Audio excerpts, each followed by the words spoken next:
I was researching lost languages from our past recently, and I stumbled across an interesting artifact. It's been kind of a mystery for a pretty long time. Have you ever heard of the Phaistos Disc? This small fired clay disc, which most archaeologists believe was created on Crete over 3,000 years ago, has intrigued and stumped researchers and just the general public the world over since its discovery in 1908. And I think even a quick glance at it can tell you why. This little disc on both sides is covered with mysterious symbols that have never been deciphered, though many have tried. And theories range across the board as to what these symbols could represent and what the purpose of this disc as a whole could have been. There's people that have suggested that this is a small board game even. As always, I'm not an expert or anything, but I've been digging around and I've hunted up what we know of the history of where it was discovered. We're going to look at some artifacts that might not be related, but have some similar themes that might help us shed some light on our own mystery disc here. And we're going to go through all the symbols on this thing, and we're going to compare it to some other famous instances of lost languages. But before we go any further, welcome. It's so lovely to see you. My name is Marie. Thank you so much for joining me here. Welcome to Lost Bits. This is the place where we sit and talk about interesting, unusual, and mysterious things from our past together. And today's is kind of a doozy. I can't wait to share this all with you. I can't wait to see what you think. Oh my goodness, it's time. Let's dive into the bit.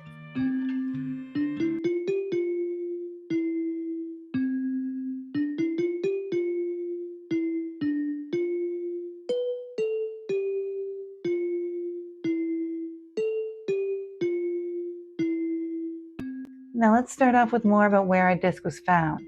Crete, which is a large island in the eastern part of the Mediterranean Sea, has had a long and fascinating history in its own right. And because the island has had such a long history, there's still a lot of mysterious gaps in our knowledge about it, especially during the earliest periods where the first settlers, most likely from Anatolia, were coming over to the island. And then later on through the famous Minoan civilization, which flourished here for thousands of years. There's evidence that the Minoan decline began around the years 1500 BCE, and by 1200 BCE, most of the Minoan sites had been abandoned.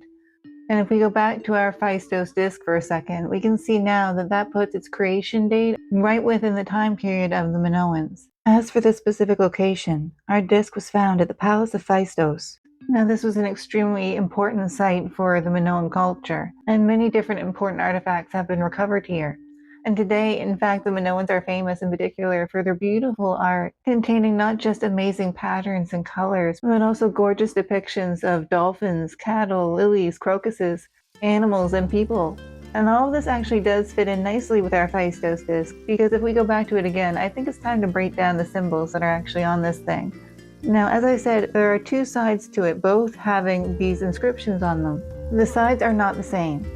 And among those studying the disc, they refer to one side as side A and side B, as shown here. It measures 15.8 to 16.5 centimeters in diameter and 1.6 to 2.1 centimeters in thickness, varying a little bit in size throughout, suggesting that it was a handmade object.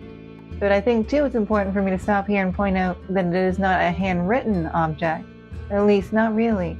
All of these symbols that are inscribed on the surface of the disc were made by stamps, individual stamps. Also, some symbols show evidence of being erased and then either restamped with the same symbol or sometimes a different one. Unfortunately, none of these original stamps survive. But the fact that they were using stamps at all suggests that other discs were intended to be made, or at least other writing like this was being used, enough to warrant making the stamps. Looking at these symbols themselves, there are 242 different symbols inscribed on this disc.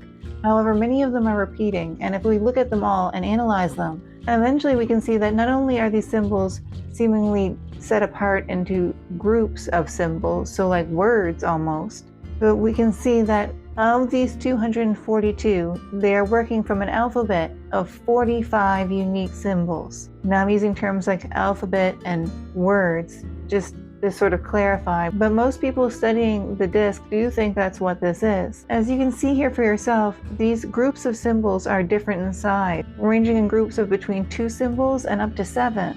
And all these symbols are written in a spiraling fashion around the disc. Now, there's been different arguments about what direction these symbols were meant to be read in, but the museum that's currently housing the disc, based off a vertical line with 5 dots on the outer edge of each side that marks the beginning, they claim, and the direction of reading the inscriptions. They believe it's from the edge of the disc at this point towards the center. However, to be honest, you can look around the internet and find people very full-heartedly arguing the opposite. And a lot of things about our mystery disc are very contentious topics. We'll get back to that in a second. Let's look at the individual symbols here. Let's look at our so-called library of 45 symbols that are being used throughout. As you can see, most of these symbols are made up of everyday objects or things that people would have seen around them. They've got names like ship or dog. So keep in mind, all of these names are names described by archaeologists and researchers well after the fact, like in modern times. We don't know what these characters would have been referred to by the makers of this disc themselves. As you can see, it's a wide variety of basically everyday stuff, or at least everyday by the ancient world standards. There's a cat, there's a bull's leg, there's a horn, there's a lily. But you can also see just from how it's laid out, both with how the symbols look and with that spiral thing I mentioned to you earlier, it all ends up being a writing system very, very different from most of what we're used to seeing, even from the ancient world. Now, all of these symbols that I mentioned to you are in keeping with Minoan artistic motifs.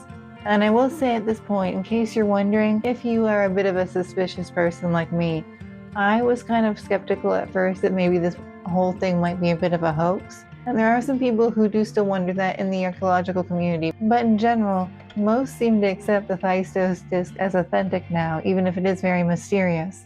And especially in more recent years, several very wholehearted attempts have been made to try to crack the code of our disc. All known writing systems presently understood fit into one of three categories generally: pictographies, syllabaries, and alphabets. But it's been suggested that the amount of different symbols on the disc are too few to be part of a purely pictographic language system and too many to be an alphabet.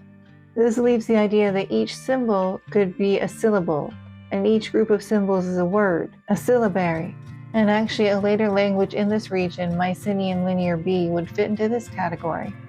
But normally the symbol distribution would be more even than we're seeing here, for that type of language system anyway. Still, others have proposed not too long ago that it could be a form of Hittite or even ancient Egyptian that we're seeing on the Phaistos disc, completely putting aside any Minoan stuff at all. But here it might be a good idea to look at some other artifacts that could be similar to our own, but even then we're kind of limited. In fact, there's only 2 known artifacts that people seem to really talk about along with our Phaistos disc, though they leave us a little bit with more questions than answers. One of these is the archeological axe. Now, this is a Minoan bronze votive double axe, or labrys, made in the 2nd millennium BC.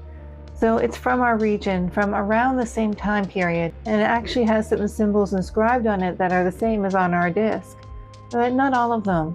And we don't know what they mean here either. The only other object that's talked about a lot in relation to our disc, even though they're not really related, is the lead plaque of Magliano. Now, this plaque is from Italy from around the 5th to 6th centuries BC, and it's covered in religious inscriptions in the ancient Etruscan language. But most importantly for us, it's also written in a spiral. As you can see, again, it's written in a completely different language than the Phaistos disc. And I'm certainly not trying to imply that they're connected, though they may be related by theme, as the Magliano disc has been mostly translated and it seems to be mostly spiritual in nature, mainly focused on deity and ancestor veneration. And there are some that have suggested that our Phaistos disc could be inscribed with a religious hymn, because there's some blocks of symbols that seem to repeat like they're a refrain. But at this point, unfortunately, we start getting to the limits of our disc knowledge. And in fact, many anthropologists today now feel, unfortunately, unless we find some kind of Rosetta Stone type thing for our Phaistos disc, we might never be able to decipher it. Though there's still many minds working on it, and I'm sure there will be basically until the end of time, or until someone does figure it out. And what about you? Do you think that you could? What do you make of all this? I don't know. I had a friend that was really into New Agey stuff. She used them for divination and things, and I'm not trying to suggest it's what they should be used for. I just mean, I guess what stands out to me is how much of their own history these symbols have developed. Anyway, let me know what you think in the comments. And guys, that's it for me. Thank you for watching and for hearing the story of the Phaistos disc. And please don't let my words be the only words you hear on it. Like I said, you can find a full source list pinned to the top comment below. But please don't stop there. And you know, your local library might have a book on ancient Crete, on the ancient Minoan people, or on some other ancient people. Just some weird, cool group of people. They always have something old and and cool at the library. It's just basically what they're for. Just go to the library. You'll have so much fun. Oh, you'll have so much fun. When you get back, let me know how you made out. And if you liked what you saw today, please be sure once you get back from the library to check out the rest of my channel, where you'll find a bunch of other mysterious and unusual tales from our past. And hopefully I'll see you again soon, but either way, thank you so much for being here. Be safe, be happy, go with all my love. Until next time, goodbye.